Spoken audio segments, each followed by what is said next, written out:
As you heard in the news, the city of Fredericton has decided to pay $500,000 to purchase the Northside strip club. The purpose of the deal is to buy the bar and effectively shut it down. Only 2 councillors voted against the proposal. One of them is Marilyn Curtin, and we've reached Councillor Curtin just outside the Northside pub and eatery in the city's north side. Marilyn Curtin, good afternoon. Good afternoon, Rachel. Why did you vote against the deal? I voted against the deal because, first of all, I feel that the city, we already have some other properties that we've purchased over the past few years that are just sitting, and we talk about plans for them, but nothing has happened in terms of development for them. One of them is the former Craig Electric property on Union Street.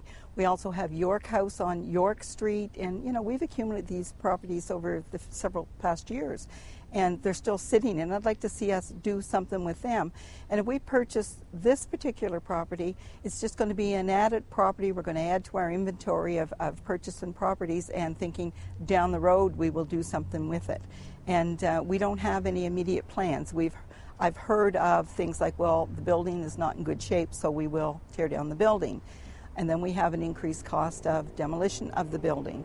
And then I've heard things like, well, we can always put housing in, or mixed-use housing, or, we really don't have any concrete plans for what we're going to do with this particular one. The price also concerns me. We're talking $500,000 plus for this building. The building is actually assessed at $364,000, so we're paying $150,000 more for the building than what the value of it is. So there was a multiple of factors that went into my voting no against this building. Is there something else going on here? I mean, why do you think the city is paying this premium for this bar? Well, I think it's because it's part of the Devon secondary plan that talks about, the opportunity to be able to infill and help the neighborhood along. Like this neighborhood has really taken off. We have a new development just across the street in condos. And, I think that some of the councillors are looking at the long-term planning, and it would be good to have a housing development here because it would be a mixed use. And they're not so wrong with that, and I don't disagree with that. I think it probably will be an asset to the community if that's the long-term plan for this property. Do you have a sense at all that perhaps there's a bit of an imposed morality going on here? Well, from my perspective, I can't speak for the other councillors, but from my perspective, if that was part of me making the decision, then I suppose I would have to support the purchase of the property.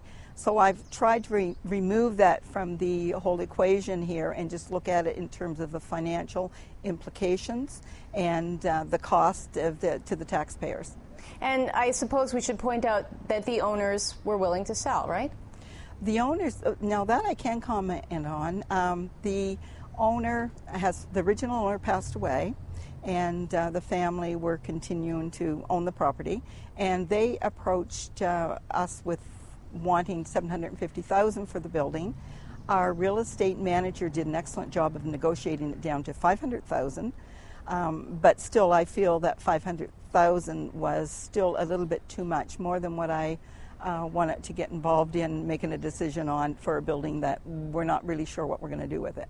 Okay, Marilyn Curtin, I do appreciate your time today. Thank you. Bye-bye. Bye.